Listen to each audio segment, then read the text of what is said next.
Hey, life groups. Man, I'm so glad. I am delighted that you have chosen together in a small group because that really is where community is formed. And we know that that's so needed, especially in a large and growing church like Liverpool One Church.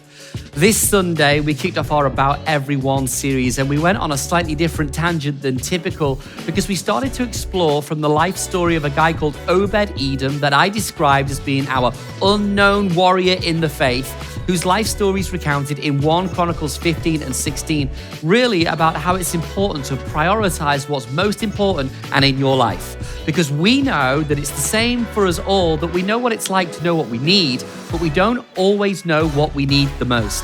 And in 1 Chronicles 15, there is this account where the Ark of the Covenant that had been stolen by the Philistines for 20 years, King David decides to get it back.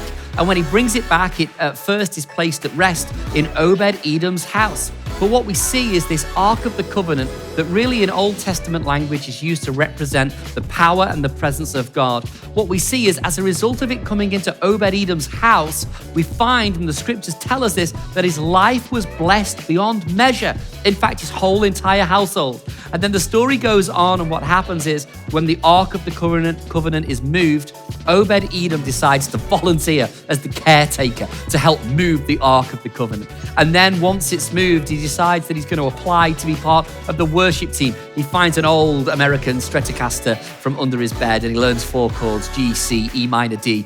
He even gets very fruity and throws an F sharp in the bass as well. Now he can play every song that would ever be needed at the temple. Before they then find out that actually, we're probably going to need somebody to guard this Ark of the Covenant because we don't want it stolen again. And what do we see?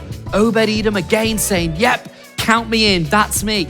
Before we then finally found David, King David, putting out a request for anybody that's willing to volunteer and apply to become a minister around the Ark of the Covenant. And who do we see again? No one else other than Obed-Edom. He's like, I'm in there. He allowed his house to be used to house the presence of God. And then he said, I'll be a caretaker. Then he said, I'll be a worship leader. Then I'll be a guard. Like, honestly, there was nothing that he wasn't willing to do. And I think that his life story serves to give us an account of exactly what it's like to make sure that our life is in order.